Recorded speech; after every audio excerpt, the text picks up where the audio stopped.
Kining first reading, famous kayo ni nga passage sa sulat ni San Pablo ngadto sa mga taga Roma.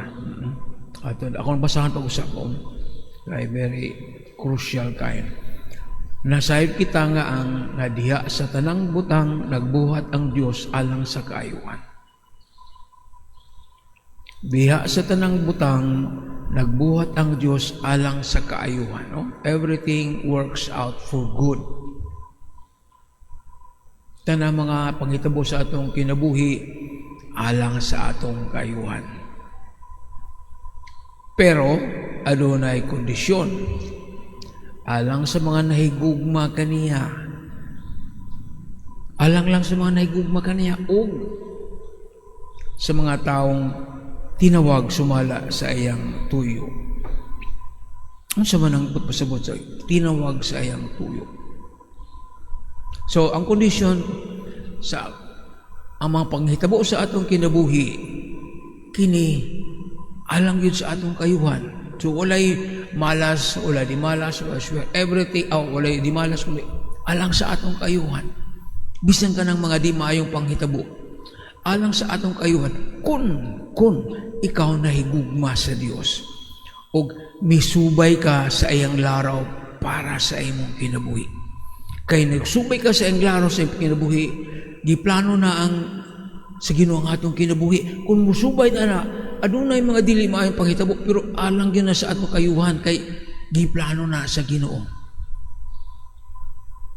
Sa dili kay ay Kristiyanos na mo ang panghitabo sa okay na ta. Dili. Ang kondisyon is kung nahigugma ka sa Ginoo ug nisubay ka sa iyang plano sa iyang kinabuhi. Ang pangutana, unsa may plano sa Ginoo sa akong kinabuhi? Imo nang mo na imong panon. Wala may musulti ay mo ni plano sa Ginoo. Ikaw ang mo diskubri ana. Maki-istorya mo sa gitlot mo sa may mong gusto sa akong kinabuhi. So kinahanglan kita mag-ampo. Kung di ta mag-ampo, di ta kay bulong sa kabubuton sa Ginoo sa atong kinabuhi. Kung wala ta kay bulong sa kabubuton sa kinabuhi sa Ginoo sa atong kinabuhi, saan na to pagsunod sa iyang plano? O nahibalo na ta mo na at least sunod ta nga may gugmaon out of love atong sundo na iyang plano. Say ang iyang plano di din nato gusto. Lahi ang atong plano. Pero imo ni akong plano. Di ko anak. Bahala ka. You will be on your own. Kung gamay pa ko, akong plano di mo ko magpari. Lahi man akong plano. Di ko ganahan magpari. Akong tatay gusto niya magpari. Sunod sa seminaryo. After 8 years ni gawas ko. Di ko ganahan. Lahi man. Pero ang original plan sa magpari ko, so nagtrabaho ko 16 anyos dito sa Makati. Unya kay na may plano. Nibalo na mo, digis ko yung plano sa Ginoo kay daga may mga pakita mo. Isunod ko. So, kita kinahanglan ta sa natay mga plano nga wala di sa plano sa Ginoo. Kinahanglan uy, kuan man ni siya. Naka-left turn ta, imbis na right turn, left turn ta. Ano na po tayo panahon nga mubag-o sa atong direksyon. Samtang buhi pa ka. Pero kung patay ka na, wala na kay panahon sa pagbago sa imong kinabuhi. Namo na problema. Namatay ka, tuwa ka sa lain nga dalan.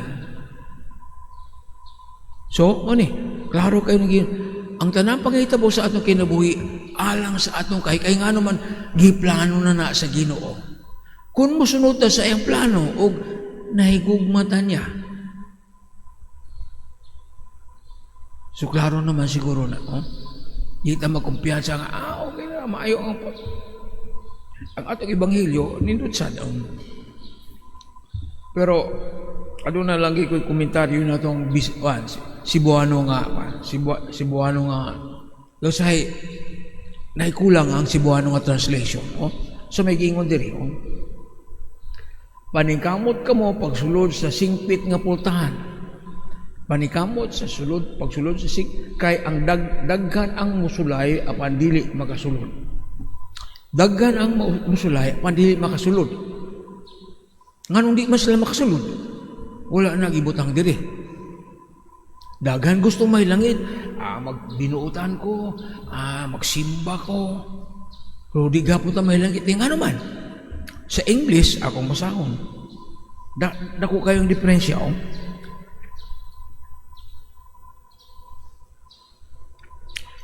I tell you, many will attempt to enter, but will not be strong enough.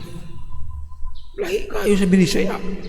Lagan ang gusto mo sulod, pero dili sila, di mo lahutay o dili sila strong enough. Kaya kung sulod na tayo sa ginari, dili na tayo mag-bajing-bajing lang. Wala tayong suroy sa park. Strong enough, you should be strong enough to enter the narrow gate. Lahi sa Binisaya.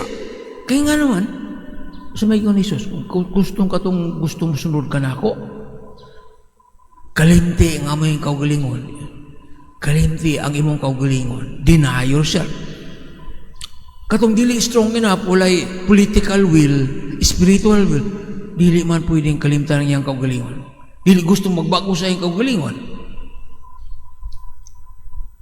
You need the will, strong will to change yourself. Kung dili ka strong enough, di ka kasulod sa ginarian sa langit.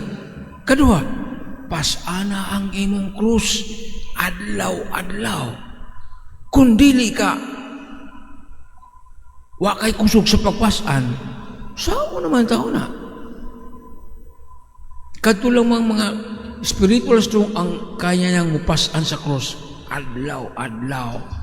Nya mo tunga sa anang higpit nga dalan, tunukon, you must be strong enough to be able to follow that narrow road. So mo naging nga, dagan ang gustong musulod, pero dili makasulod kay nga naman, mahuyang, spiritually weak. Oh, lahi kayo na sa Binisaya. Kadto lang mga spiritual strong ang makasulod sa ginarian sa Diyos sa langit. Kaya nga naman, you need strength to deny yourself, pagbago sa imong kaugalingon, pagpasan sa krus. Bugat. Kung mahuyang ka, wala ang imong tuhod, wala na. Kinahalan, dig-on ang imong tuhod sa pagpasan, not necessarily physical strength, spiritual strength. Gusto itong mahilangit. Pero wala tayo. Ang atong pagtuo mahuyang, mo na nga, mahuyang sa atan. Di takalaw tayo, mahuyang atong pagtuo. Doon na po tayo akong isumpay, pero kita na mag-alas 6. No? Katong, ningon nga, di kaon maka sa among panimbalay, duyog-duyog mi, naminaw mo sa mga pulong, dagan sa ng implikasyon. Dili na assurance ka. Nikuyog ta sa Ginoo, nakihalubilo ta, nikaon ta sa Eucharistia. Sure na ta. Naminaw ta sa iyang pulong. Unisangyo ganit ta sa iyang pulong. That's not enough. O sala na ka, pahinumdum alang ka natong tanan. We must be strong enough to carry the cross. Strong enough to change our life. Pagpag-o sa atong kinabuhi. Inaot po. Manindog kita.